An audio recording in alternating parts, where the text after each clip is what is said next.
네, 우리 함께 찬양 먼저 할까요? 우리 어제처럼 반주 없이 왕이신 나의 하나님 찬양하시겠습니다. 왕이신 나의 하나님, 내가 주를 높이고 영원히 주의 이름을 송축하리이다.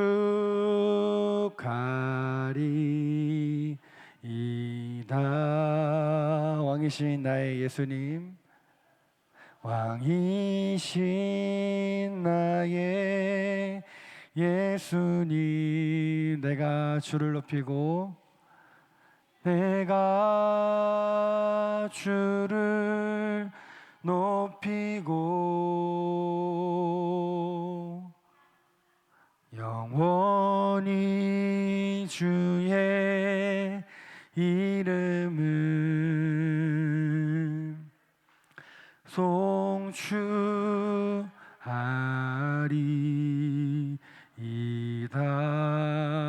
왕이신 나의 성령님, 왕이신 나의 성령님, 내가 주를 높이고 영원히 주의 이름을 송축하리이다.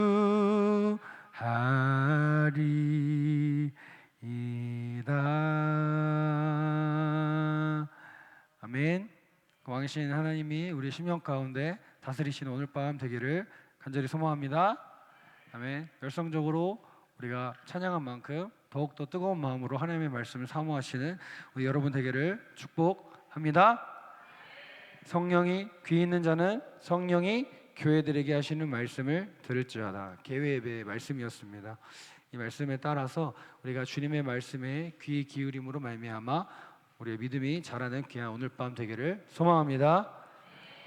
모니터에서 조금 저한테 멀게 느껴지거든요. 소리가 조금 좀 조정해 주시면 좋을 것 같고요. 네. 상현현재 송상현 반가워요. 잘 왔어요. 네. 우리 오늘 하나님께서 오늘 우리에게 주신 말씀은 우리 요한계시록 2장 12절에서 17절까지 말씀입니다. 우리 요한계시록 2장 12절에서 17절까지 말씀.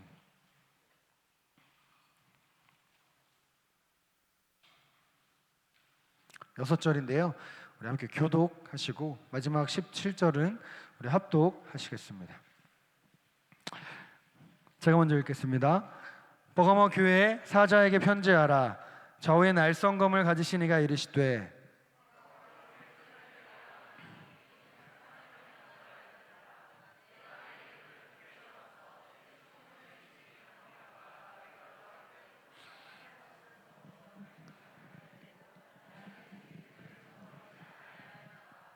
그러나 내게 두어 가지 책망할 것이 있나니 거기 내게 발람의 교훈을 지키는 자들이 있도다. 발람이 발락을 가르쳐 이스라엘 자손 앞에 걸림돌을 놓아 우상의 제물을 먹게 하였고 또 행음하게 하였느니라.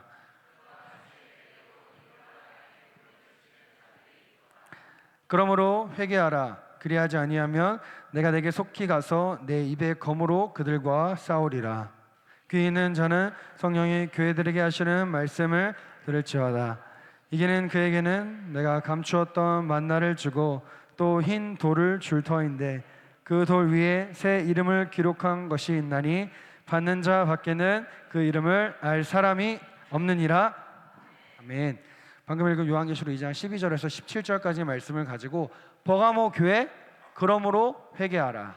버가모 교회 그러므로 회개하라 라는 제목으로 하나님의 말씀을 나누도록 하겠습니다. 우리 항상 그러했듯이 우리 복습 시간입니다. 우리가 개회 예배 시간에 우리가 귀 있는 자는 성령이 교회들에게 하시는 말씀을 들을지어다 라는 말씀을 통해서 하나님의 말씀은 아무나 듣는 게 아니다. 첫 번째, 교회들에게 복수형으로 기록되어 있다 그랬어요. 교회들에게 주시는 말씀이고, 두 번째, 성도들에게 주시는 말씀이다. 소아시아 지역에 있던 시민들은 듣고 싶어도 듣지 못하는 하나님의 예정하신 자녀들만 들을 수 있는 말씀, 그 말씀을 우리가 들을 때 믿음이 자라난다 나눴습니다. 우리가 어젯밤에는 어떤 교회에 대해서 나누었죠? 서머나 교회. 제목이 뭐였죠? 죽도록 충성하라. 서머나 교회는 칭찬만 받았던 두 교회 중 한 곳이었습니다. 그들의 환난과 궁핍은 다른 어떤 교회들보다 심각했죠. 경제적인, 정신적인, 사회적인, 신체적인 고난과 궁핍이 심각했던 교회가 서머나 교회였습니다. 왜였을까요? 황제 숭배 사상을 따르지 않았기 때문입니다. 그 딱 한 번의 그 유혹에 넘어가지 않아 경제적으로 어려웠던 교회, 사회적으로 억압받았던 교회, 법과 제도적으로 보호받지 못했던 교회가 서머나 교회. 그래서 궁핍했던 그 교회를 향해 주님께서 뭐라 말씀하셨나요? 실상은 네가 부요한 자다. 부요한 자다 말씀하셨습니다. 오늘 우리는 그 소아시아의 세 번째 교회, 버가모 교회에게 주신 예수님의 메시지를 살펴볼 것입니다. 오늘도 버가모 교회의 말씀을 통해서 우리에게 말씀하시는 그 성령의 음성에 귀 기울임으로 예비하신 그 풍성한 은혜를 충만히 누리시는 오늘 밤 되기를 주님의 이름으로 축복합니다. 네. 오늘도 어김없이 버가모 교회 가운데 주님은 매우 특별한 모습으로 나타나셨습니다. 우리 12절 말씀 함께 읽겠습니다. 시작. 버가모 교회 사자에게 편지하라. 좌우에 날성검을 가지신 이가 이르시되. 오늘 버가모 교회 가운데 나타난 예수님의 모습은 좌우에 양날의 날선검을 가지신 이의 모습으로 나타나셨습니다. 여러분, 검에는 두 가지 기능이 있죠. 하나는 죽이는 기능, 하나는 살리는 기능입니다. 또한 성경에서 검은 하나님의 말씀을 상징합니다. 따라서 버가모 교회 앞에 나타나신 예수님의 모습은 두 가지를 뜻합니다. 하나는 죄인을 심판하심으로 영원한 죽음에 이르게 하실 심판자의 모습과, 또 하나는 주의 자녀들을 말씀으로 살리시는 구원자의 모습으로 나타나신 것이죠. 히브리서 4장 12절 말씀에 하나님의 말씀은 살아있고 활력 있어 좌우의 어떤 날성검보다 예리하여 혼과 영감이 관절과 골수를 찔러 쪼개기까지 하며 우리의 마음과 생각을 판단한다. 말씀의 능력을 설명하고 있습니다. 사랑하는 여호수아 공동체 여러분, 우리를 변화시키시고 우리를 살리시는 것은요, 오직 하나님의 말씀의 검입니다. 좌우의 날선 그 하나님의 말씀이라는 검이 내 죄된 영혼을 죽이시고 새로운 영혼으로 소술시켜 주신다는, 거듭나게 하신다는 것입니다. 그래서 그 말씀의 검이 여러분들에게 들려올 때 우리의 마음과 영혼에 찔림을 받고 아픈 거예요.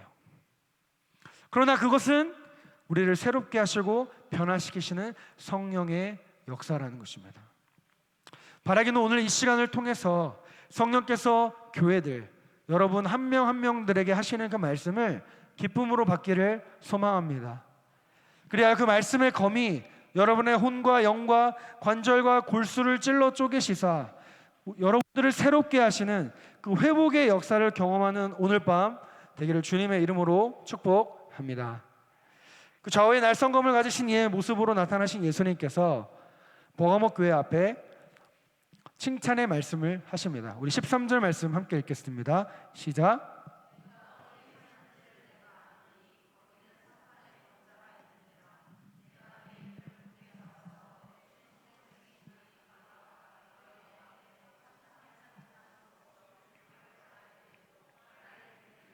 저버리지 아니하였도다. 버가모 교회는 예수님을 향한 믿음을 저버리지 않았던 교회였습니다. 그 믿음 때문에 안디바라는 사람이 순교했는데요. 순교란 예수님을 믿기 때문에 목숨을 잃어버리는 것을 순교라고 하죠. 성경학자들은 이 안디바를 버가모 교회의 감독, 오늘날로 이야기하면 버가모 교회 담임 목사라고 추측하고 있습니다. 오늘날 다시 말해서 교회의 담임 목사가 예수님의 이름 때문에 핍박을 받다가 순교한 것입니다. 교회의 최고 지도자가 죽임을 당했지만 버가모 교회는 주춤하거나 도망가지 않았습니다. 그들은 끝까지 예수님을 믿는 믿음을 저버리지 않았습니다. 순교의 믿음은 여러분 그냥 믿음이 아니에요. 나의 목숨보다 예수님을 더 사랑해야 감당할 수 있는 것이 순교입니다. 예수님을 위해 사는 것이 많이 어렵잖아요. 그런데 예수님 위해 죽는 것은 얼마나 더 어려울까요? 예수님을 위해 죽는 것은 예수님을 위해 사는 것보다 더 어렵습니다. 죽음의 문턱 앞에서 많은 이들이 예수님을 버렸기 때문입니다. 그런데 그 귀한 믿음을 가진 교회가 바로 버가모 교회였습니다. 어제 나눈 이 칭찬만 받은 서머나 교회도 이 서머나를 위한 이 말씀이 기록된 시점에서는 아직 순교자가 없었어요. 그런데 버가모는 이미 순교자가 있었던 거예요. 이미 순교자를 배출했을 교회였을 만큼 신앙과 믿음을 위해 치열하게 투쟁했던 교회가 버가모 교회였습니다. 그렇다면 이 버가모 교회가 순교자를 배출할 만큼 치열한 믿음의 선한 싸움을 감당해야 했던 이유는 무엇일까요? 그들이 있는 곳이 사탄의 권좌였기 때문이었습니다. 오늘 말씀처럼 그곳은 사탄의 권좌였어요. 그렇습니다, 여러분. 버가모라는 지역은 예수님께서 보시기에 사탄의 권좌가 있었던 곳입니다. 여러분, 놀라운 것은 이 사탄의 권좌라고 기록되어 있는 이 권좌의 단어는요 24장로들과 하나님께서 앉아 계시는 보좌를 가리키는 단어와 동의어입니다. 우리 요한계시록 7장 10절 말씀에 보면 큰 소리로 외쳐 이르되 구원하심이 보좌에 앉으신 우리 하나님과 어린 양께 있도다. 여러분, 놀랍지 않나요? 도대체 버가모라는 지역이 어떤 곳이었길래 우리 주님께서는 버가모라는 곳을 하나님의 보좌와 비견되는 사탄의 권자가 있는 곳이라고 묘사하셨던 것일까요? 우리 소책자에도 우리 지도가 나오고요, 또 PPT에도 지도가 나올 텐데 버가모라는 것은요 견고한 요새라는 뜻입니다. 에베소 지역에서 약 120km 떨어진 곳에 위치해 있습니다. 버가모는 소아시아에서 로마의 통치자를 위해 신전을 건립한 최초의 도시였어요. 최초의 도시. 최초로 신전을 지었던 도시였다는 거예요. 황제 숭배를 수행하는 전 소아시아 지역의 종교적 수도였습니다. 황제 숭배를 따르는 모든 도시들의 종교 수도가 바로 버가모였다는 것이죠. 버가모는 이 다양한 신들을 숭배하는 이방 종교의 의식들이 차고 넘쳤습니다. 왜냐하면 버가모가 해발 304m 언덕 위에 세워진 고산지대였기 때문에 그때 당시에는 이제 산에는 신들이 살았다라는 인식이 있었기에 많은 신들을 섬기는 신전들이 있었습니다. 버가모는 종교 수도답게 제우스, 아테네, 테메테르, 잘 모르요 저는, 디아니소스, 그리고 아스클레피오스 등의 신들을 모시는 도시였습니다. 이 가운데 여러분, 이 아스클레피오스라는 신은 치료의 신이에요. 치료의 신. 이 치료의 신의 상징이 바로 뱀이었습니다. 이거 그림 보이시죠? 뱀. 어디서 많이 본 뱀이지 않나요? 우리나라 이제 의사들이 쓰는 그런 것입니다. 버가모에서는 이 치료의 신을 상징하는 뱀이 새겨진 동전이 사용되었다고 합니다. 그래서 성경학자들은 이 버가모가 사탄의 보좌로 언급된 배경 가운데 성경에서는 사탄을 뱀으로 묘사하고 있는데 그 뱀을 상징하는 치료의 신을 섬겼기 때문이라고도 보고 있습니다. 버가모는 이 치료의 신이라는 병원이 치료의 신의 이름을 딴 아스클레피온이라는 병원이 소아시아에서 유명했습니다. 고대 서양 의학 역사에서 유명한 갈렌이라는 의사가 있어요. 그 의사가 이 버가모 출신이었다고 합니다. 이 아스클레피온 병원 지하에는요 샘물이 있었는데 그것이 불치병을 치유한다는 효과가 있었다고 알려졌다고 합니다. 대리석으로 지어져서 맨발로 지하 터널에 이렇게 들어갔고 그 안에 치료실이 있었는데 웃긴 거는 양옆에 의사들이 치료를 하는 게 아니라 주문을 외웠다 그래요. 주문을. 그래서 치료실을 지나와 극장에서 노래를 듣고 그리고 뱀 신상에서 기도해야 했었습니다. 병원에 가면 그 의사들의 주문을 듣고 또 극장에서 노래를 듣고 그리고 뱀 신상 앞에서 기도를 해야 됐던 것이 이때 당시에 병원이었다는 거예요. 즉 그곳은 우상 숭배와 다름이 없었던 곳이라는 것이죠. 또한 이제 보여지는 이것은 이제 버가모에 있는 도서관인데요. 버가모는 양피지의 원산지이기도 합니다. 그래서 당시 최고를 자랑하던 알렉산드리아 도서관 다음으로 크고 유명했던 페르가몬이라는 도서관이 버가모에 있었습니다. 이 페르가몬 도서관에 소장되어 있는 책이 약 20만 권이었고 또한 대형 박물관이었다고 합니다. 이 페르가몬 도서관에 진열된 책들의 대부분은 무엇이었을까요? 의학 서적도 있었을 것이고 철학, 학문 여러 가지 서적도 있었겠지만 대부분 우상 숭배와 관련된 책들로 가득한 곳. 다시 말해 인문학이 깊었던 곳이라는 것이죠. 그래서 여러분 버가모는 헬라 문명의 가장 화려한 꽃으로 여겨졌고 헬라 문명의 열렬한 지지자들이 집결하는 곳이 버가모 지역이었습니다. 이런 도시가 버가모였는데 당시 로마는 이 버가모 총독에게 이우구슬라디 칼의 권세라고 그래요. 칼의 권세를 부여했다 그래요. 이게 뭐냐면 버가모 총독은 로마 황제 허락 없이도 사람들을 처벌하고 재판할 수 있는 권한, 그 권한을 로마 황제로부터 직접 물려받은 그 칼의 권세가 있었던 도시였습니다.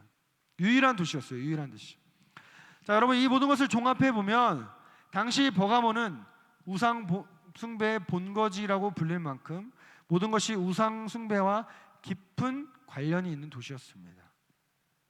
이런 도시 분위기 속에서 그리스도인들이 이방 종교를 공적으로 용납한 사람들 속에서 믿음을 유지하며 살아간다는 것은 무척 어려웠을 것입니다.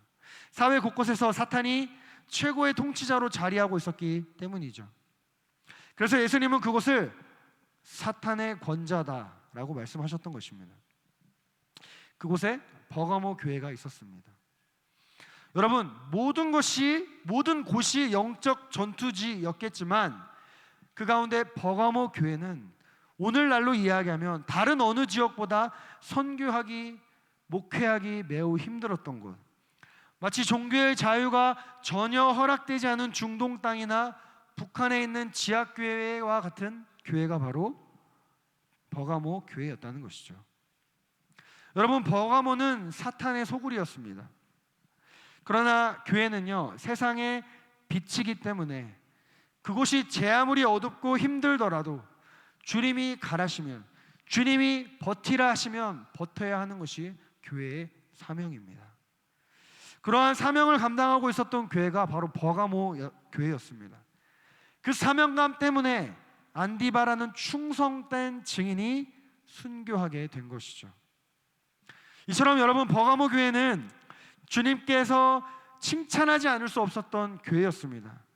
버가모는 대체적으로 박해에도 충성했습니다. 예수님의 이름을 저버리지 않았고 안디바와 같은 충성된 증인이 있었지만 완전하지는 못했습니다. 주님의 책망을 피해갈 수 없었기 때문이었죠. 우리 14, 15절 우리 함께 읽겠습니다. 시작. 그러나 내게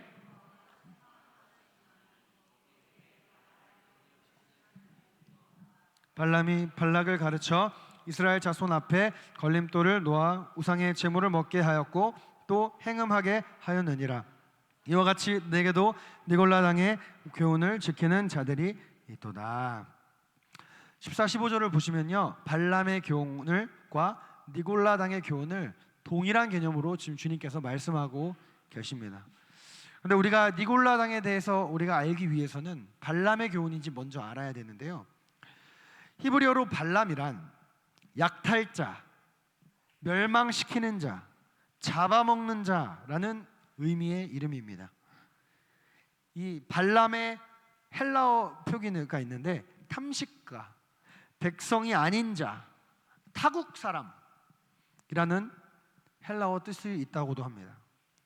여러분, 이 발람이라는 사람은 구약에 나타난 한 선지자의 이름입니다. 민수기 22장을 보시면 이스라엘이 모압이라는 나라와 이제 전쟁을 하려고 할 때 모압 왕이 무력으로 이스라엘을 이길 수 없음을 알고 이방 신의 힘으로 이스라엘을 물리치고자 발람이라는 선지자를 불러들였습니다. 그리고 그로 하여금 이스라엘을 저주해 주십시오 라고 요청했어요. 당신이 이스라엘을 저주한다면 내가 많은 복채, 돈을 지불하겠습니다 라고 약속했습니다. 그런데 신기한 것은 발람이 산에 올라가 이스라엘 진영을 향해 저주하려고 하는 그 순간마다 하나님께서 그로 하여금 저주를 못하게 하시고 그로 하여금 이스라엘을 축복하게 하시는 일이 무려 3번이나 연속해서 발생합니다. 결국 사주를 한 그 모압 왕은 발람 선지자에게 분노를 했겠죠. 발람 선지자도 자신이 더 이상 저주할 수 없음을 알고 다시 집으로 돌아가려던 차에 그냥 돌아가면 되었을 것을 발람은 그 모압 왕에게 이스라엘을 멸망하게 할 다른 묘수를 알려줍니다. 그 묘수가 뭐였을까요? 그것은 모압의 여인들로 하여금 이스라엘 남자들을 유혹해서 하나님 앞에 음행과 우상 숭배의 죄악을 저지르게 하는 것이었습니다. 즉 발람의 교훈이란 이스라엘 백성들로 하여금 선택받은 주님의 자녀들로 하여금 죄악의 길로 인도하게 하는 안내자, 조력자, 교사의 역할을 하는 것들을 의미하는 것입니다. 그런데 여러분, 베드로후서 말씀에 보면 거짓 선지자들과 그 거짓 선생들에 대한 경고의 말씀이 나와 있는데요, 그 가운데 발람이라는 단어가 또 등장해요. 제가 읽어드릴게요.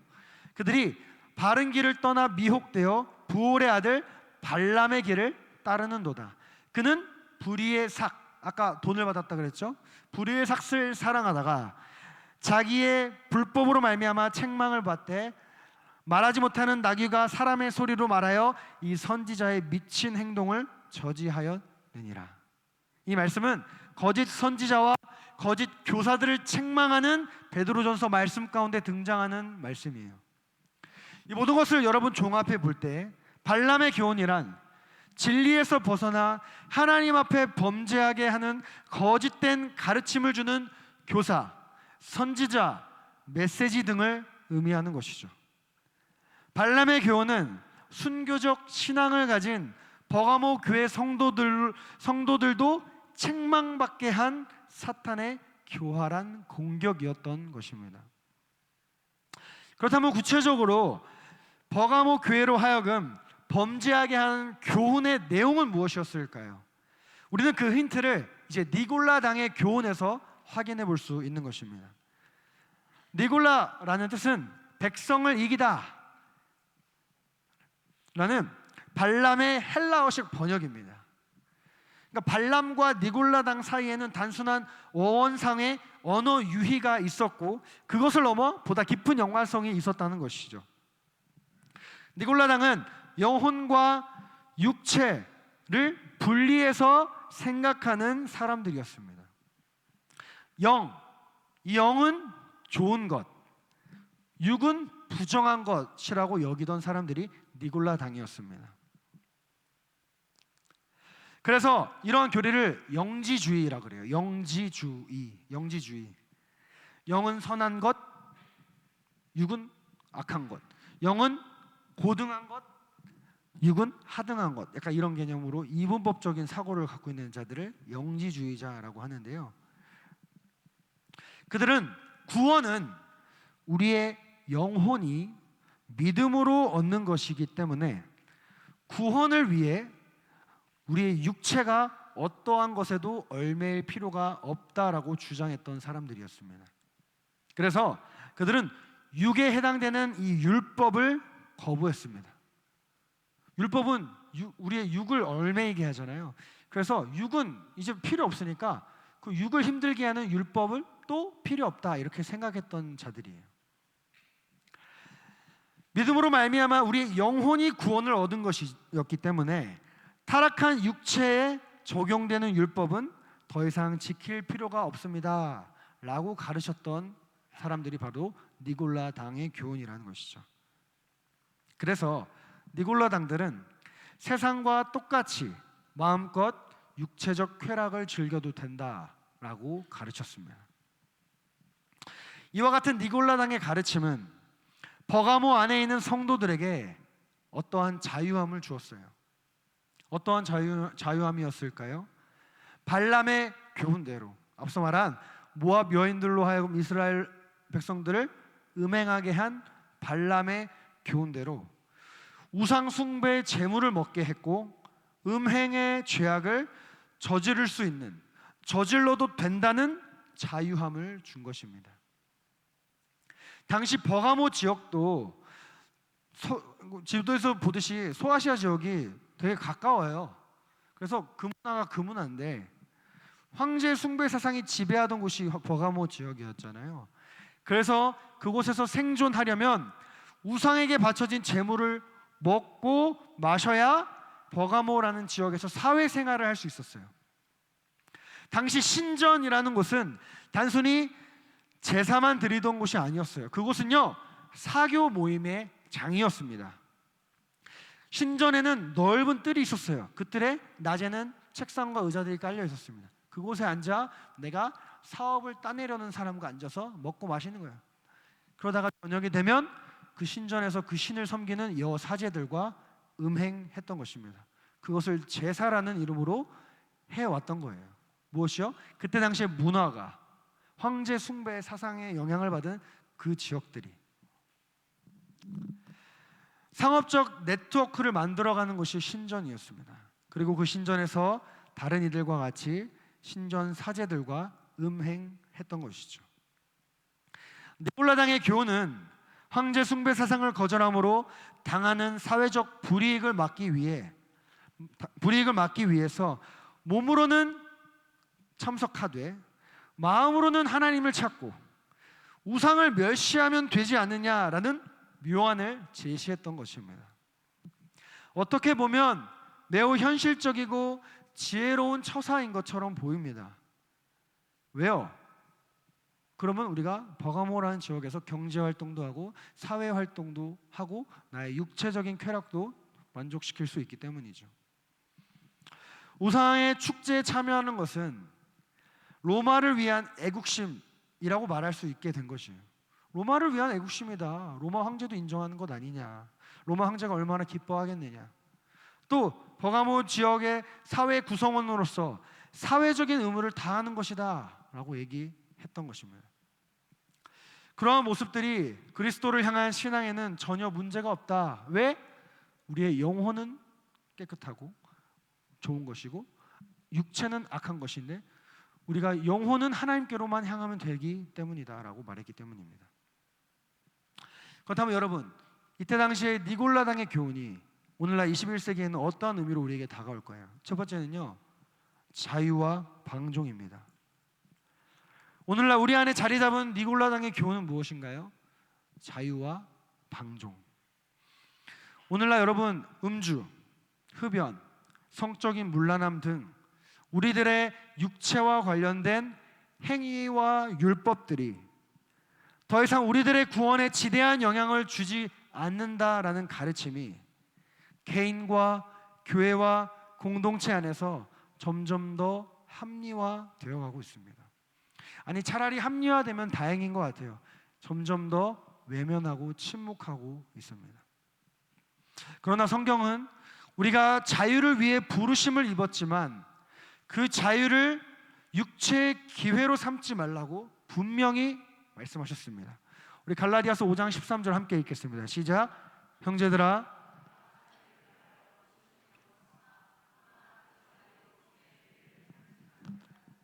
무슨 뜻인가요? 여러분들의 자유함이 여러분들이 죄를 지을 수 있는 기회나 이유가 결코 될 수 없다는 것입니다. 사랑하는 여성 공동체 여러분, 여러분들은 술 문제에 대해서 어떻게 이해하고 받아들이십니까? 종종 성경 어디에 술 먹으면 구원받지 못한다는 말이 있느냐? 술은 취하지만 않으면 되지 않느냐? 예수님도 포도주를 마시지 않으셨느냐? 라고 반문합니다. 그런데 여러분, 오늘 주제가 술이 아니기 때문에 일갈하고 이런 주장들이 오늘날 교회 안에 자리 잡은 니골라당의 교훈이라는 거예요. 니골라당의 교훈. 또한 여러분, 성적인 문란함에 대해 어떠한 이해를 가지고 살아가십니까? 오늘날 우리는 어떠한 시대 속에서 살아가나요? TV, 유튜브, 인스타와 같은 미디어에서 성적인 문란함을 이 시대의 문화와 세련됨으로 포장할 뿐만 아니라 유머 코드로까지 자리 잡은 시대 가운데 우리는 살아갑니다. 우리는 그것들을 보고 아무런 문제의식 없이 수용하고 또한 그것들을 소비하며 희희낙낙합니다.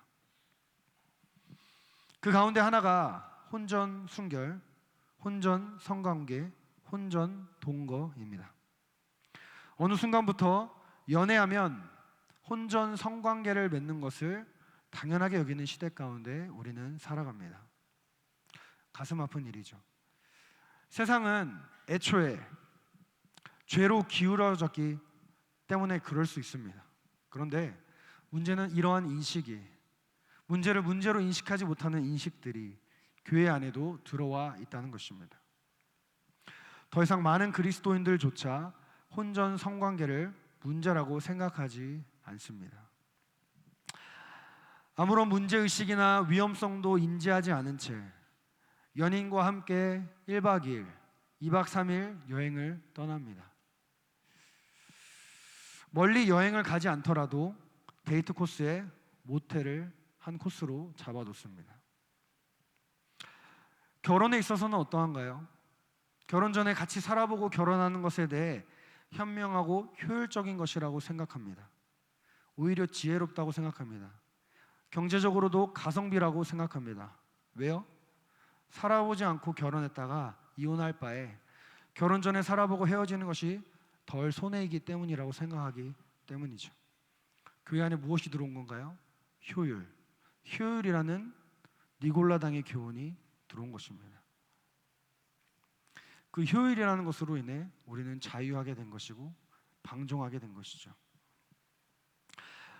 21세기 니골라당의 두 번째 교훈은 무엇인가요? 행함 없는 신앙생활입니다. 구체적으로는 행함을 강조하는 신앙생활을 부정하는 주장과 태도입니다. 그동안 교회는 근본적인 신앙 행위들을 목숨처럼 알고 지켜왔습니다.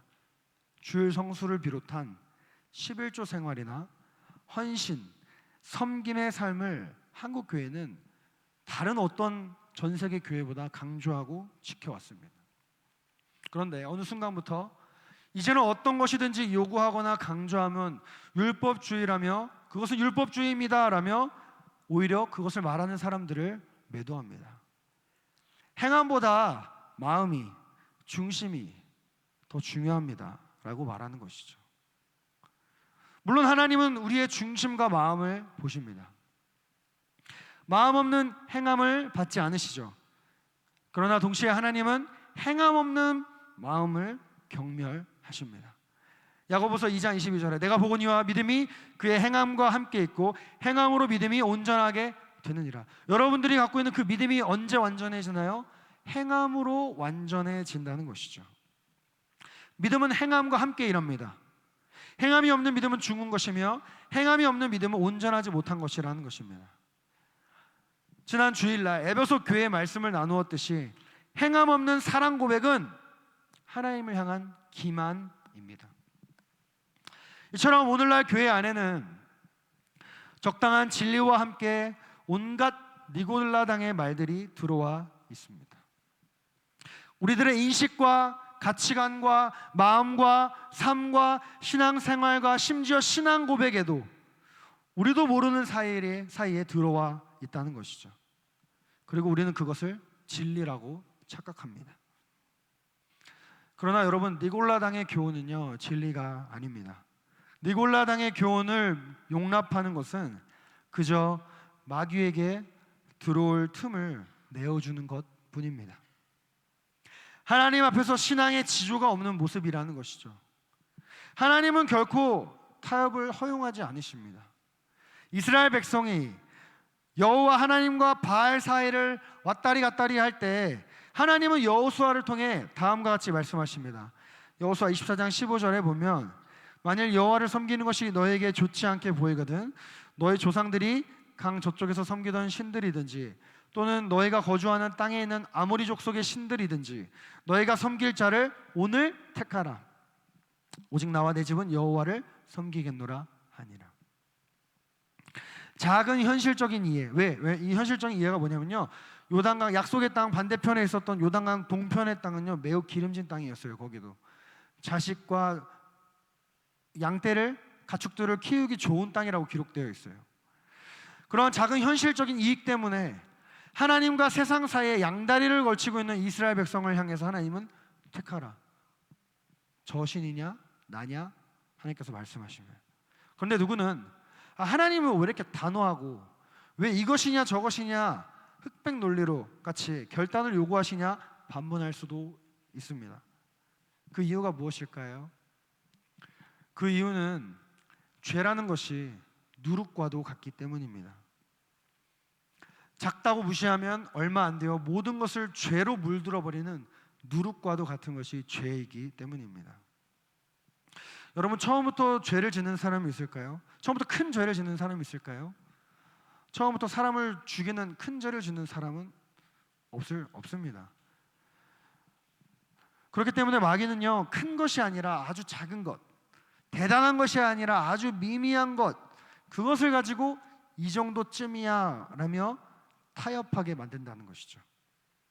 그러나 타협은 마귀가 사람들을 타락시킬 때 사용하는 전형적인 방법입니다. 버가모 교회는 서머나 교회와는 달리 타협주의를 배격하지 못했고 사탄의 깊은 그 꾀에 말려 버렸던 것입니다. 그래서 바울은 마귀에게 틈을 주지 않는 방법으로 무릇 더러운 말은 내 입 밖에도 내지 말고 악은 어떠한 모양이라도 버리라 라고 말했던 거예요. 왜요? 모양이라도 따라하다가 그 악에 빠져 다시는 돌이킬 수 없는 삶을 살 수 있기 때문인 것이죠. 교회는 여러분 이러한 움직임을 용인하지 않고 가르치고 회개하고 그것을 따르는 사람들을 징계할 의무와 책임이 있습니다. 왜냐하면 박해는 교회를 무너뜨리지 못하지만 유혹은 교회를 무너뜨리기 때문입니다.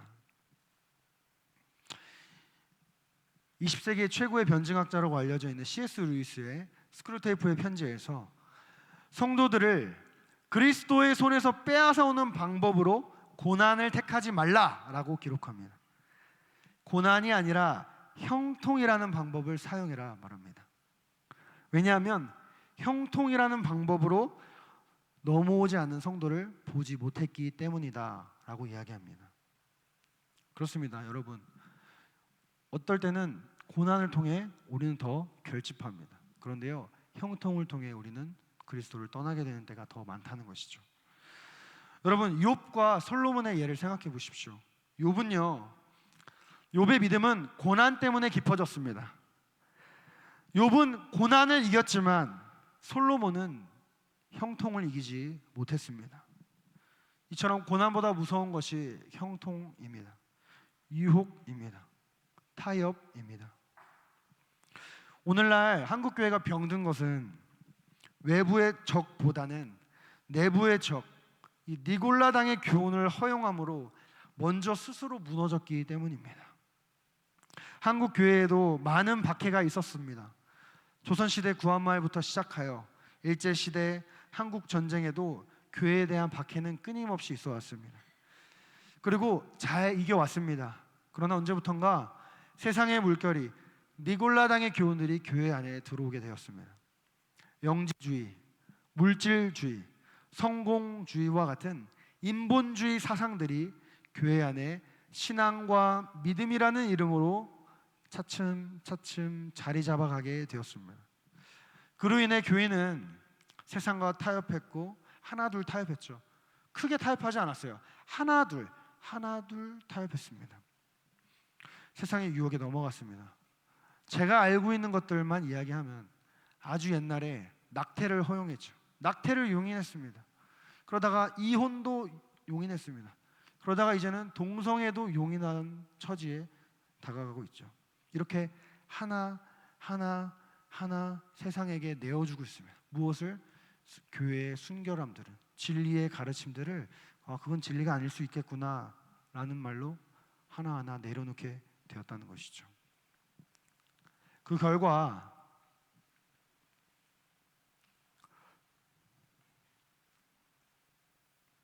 이처럼 버가모 교회에 니골라당의 거짓 교리가 스며들어 교인들을 유혹하였고 니골라당의 교훈을 따르는 성도들이 많이 생겨났습니다.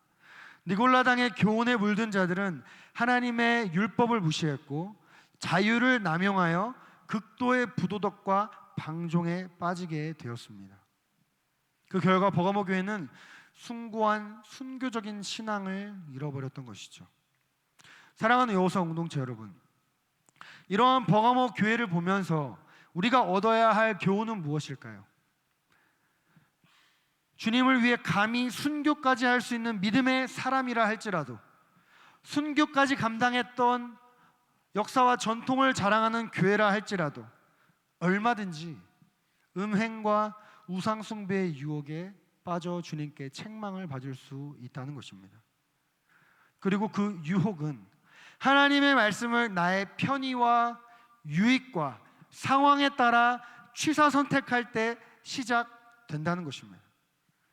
사탄이 발람을 통해 음행과 우상 숭배로 이스라엘을 타락하게 했던 것처럼 종말에는 사탄이 니골라당의 교훈으로 성도들과 교회를 타락시킬 것이라는 것입니다.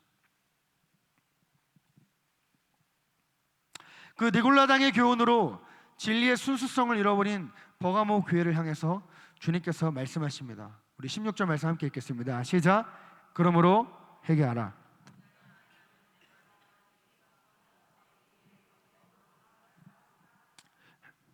오늘 제목이죠. 그러므로 회개하라. 예수님의 처방전입니다. 회개하라. 버가모 교회를 향한 예수님의 처방전은 버가모 교회가 회개하는 것이었습니다. 예수님의 처방전은요, 복잡하지 않습니다. 단순합니다. 회개하는 것입니다. 여러분, 회개가 무엇인가요? 죄로부터 돌이키는 것입니다. 그러므로 여러분, 버가모 교회가 감당해야 할 회개는 세상과 타협하지 말고, 했다면 그만하고 주님의 가르침을 따라 순종하며 살아가는 것입니다. 그것이 회개입니다. 세상의 가치관을 이제는 버리고 하나님의 말씀을 더하거나 빼지 말고 순종하며 살아가야 됩니다. 주님, 내 상황이 이런데요 라는 것들 다 내려놓고 그냥 그 한 문장에 순종하는 것입니다. 여러분, 우리도 마찬가지입니다. 우리들의 시선, 우리들의 마음, 중심, 우리들의 발걸음까지 주님께로 돌이키는 것입니다. 죄악의 길에서 주님께로 돌이키는 것이 회개라는 것이죠. 말씀으로 돌아서야 됩니다.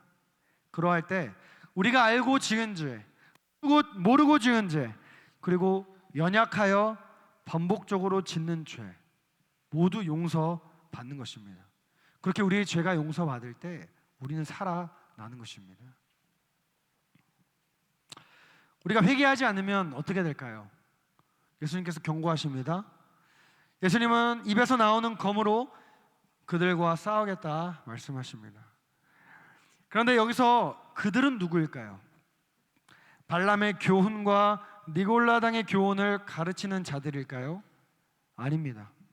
놀랍게도 원어를 살펴보면 주님께서 싸우시겠다는 대상은 그 거짓 교훈을 가르치는 자들이 아니라 그 거짓 교훈을 따르는 자들이었습니다. 즉 회개하지 않는 자들, 내가 그들과 내 입의 검으로 싸우겠다.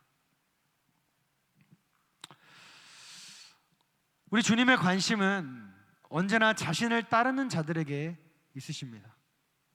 교회의 주인이시오 성도들의 신랑 되시며 우리 모든 자녀들의 아버지 되시기 때문입니다. 그래서 내 입의 검으로 싸우리라 라는 말씀은 처방전이면서 동시에 경고인 것이죠. 버가모 교회가 니골라당의 미혹을 이길 방법은 무엇인가요? 예수 주님의 말씀으로 거짓 교훈을 분별하고 회개하는 것입니다. 그런데 만약 버가모 교회 가운데 발람의 교훈을 따르는 자들이 회개하지 않는다면 구약에 나타난 발람 선지자가 궁극적으로 칼에 맞아 죽었듯이 예수님의 그 심판의 칼, 좌우의 날선, 사람을 살릴 수도 있는 그 칼이 사람을 죽이는 칼이 되어 심판을 받게 된다는 것입니다. 주님께서 경고하신다는 것이죠. 그래서 매튜 헨리라는 성경학자는 이렇게 말씀합니다. 주님의 그 좌우의 날선 검은 죄인에게는 율법의 칼이지만 회개하는 자에게는 복음의 칼이다. 회개하지 않는 자에게는 심판의 칼날이지만 회개하는 자에게는 생명의 칼이다 말씀하는 것이죠. 예수님께서 버가모 교회 가운데 좌우의 날선 검을 가지신 이의 모습으로 나타나신 이유가 있었던 것입니다. 사랑하는 요소 공동체 여러분, 하나님께 용서받는 증거가 있다면 그것은 죄에 저항할 수 있는 능력이 내 안에 있다는 것입니다. 예수님의 보혈로 정결케 된 자들에게는 성령께서 우리와 함께 하시기 때문입니다. 그 성령님의 능력으로 우리는 죄사함의 은혜와 죄와의 싸움에서 승리를 경험하는 모든 진리의 수호자들이 될 수 있다는 것이죠. 그러므로 여러분, 우리는요 회개해야 하는 것입니다. 회개할 때 살아나는 것입니다. 회개할 때 다시 회복하는 것입니다. 말씀을 맺겠습니다. 주님께서는요 이기는 자 곧 니골라당의 교훈을 따르지 않고 만약 따랐다면 다시 돌아서는 자들에게 다음과 같이 약속하십니다. 우리 17절 말씀 함께 읽겠습니다. 시작. 귀 있는 자는 성령이 교회들에게 하시는 말씀을 들을지어다.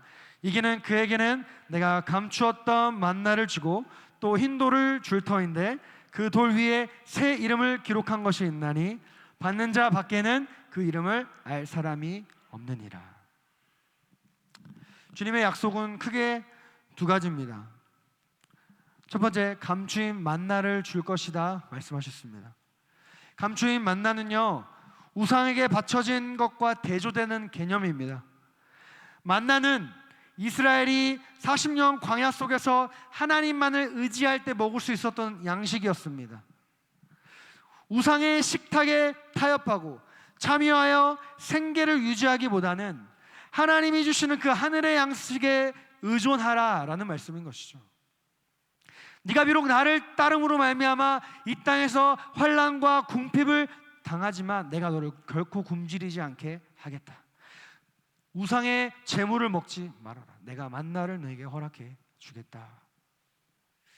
교회는 타협하지 않으면 하늘의 만나를 먹게 될 것입니다. 그 만나는 영원 깊은 곳에서 올라오는 만족감을 줄 것입니다. 여러분, 세상과 타협한 사람은 알 수 없는 그 만족감을 만나를 먹은 사람은 알 수 있다는 거예요. 이는 니골라당에게는 감추어졌지만 광야 가운데서 구름 기둥과 불 기둥을 따르던 이스라엘 백성에게는 날마다 주어졌던 것이 바로 만나입니다. 그리고 이제 그 만나는 신약으로 넘어와서 이스라엘뿐만 아니라 모든 주의 백성들을 먹이시는 만나로 확장되어 우리와 함께 하시는데 그분의 이름이 바로 예수 그리스도이십니다. 요한복음 6장 51절 함께 읽겠습니다. 나는 하늘에서 내려온 살아있는 떡이니 사람이 이 떡을 먹으면 영생하리라. 내가 줄 떡은 곧 세상의 생명을 위한 내 살이니라 하시니라. 아멘.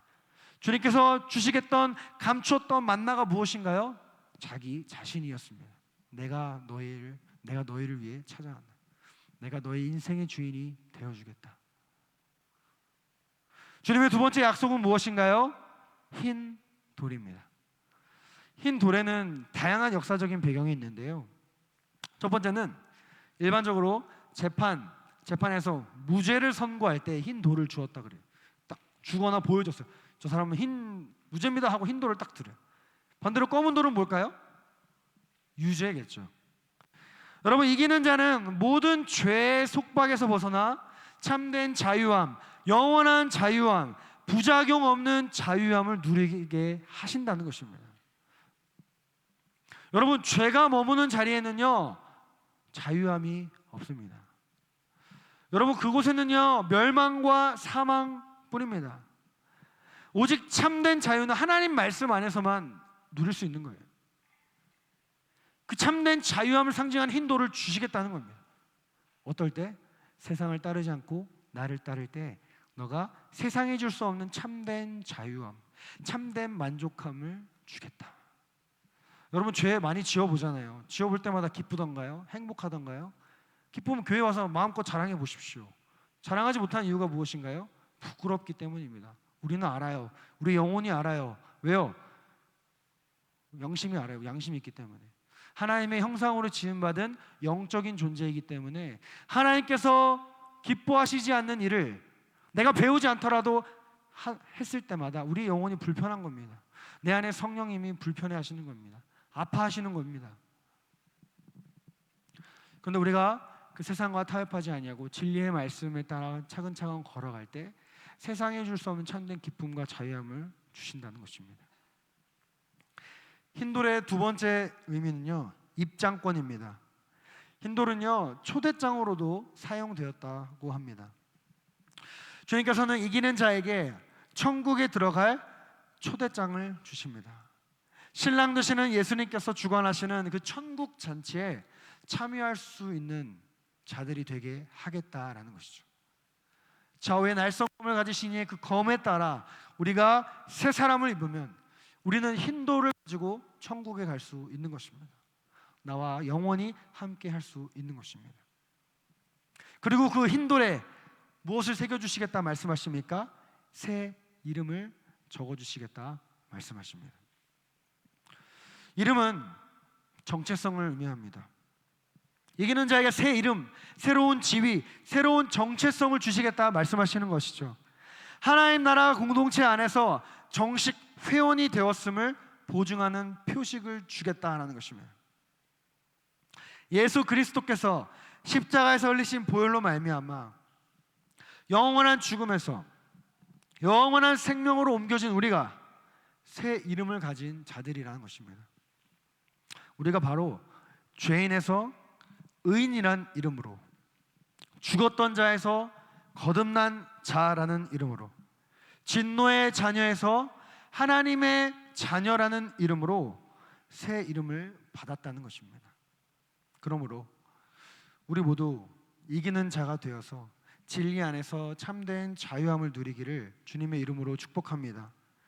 우리 모두 이기는 자가 되어 하나님께서 주관하시고 신랑 되신 예수님께서 우리를 맞이하시는 그 천국 잔치에서 우리 다 함께 만나기를 소망합니다.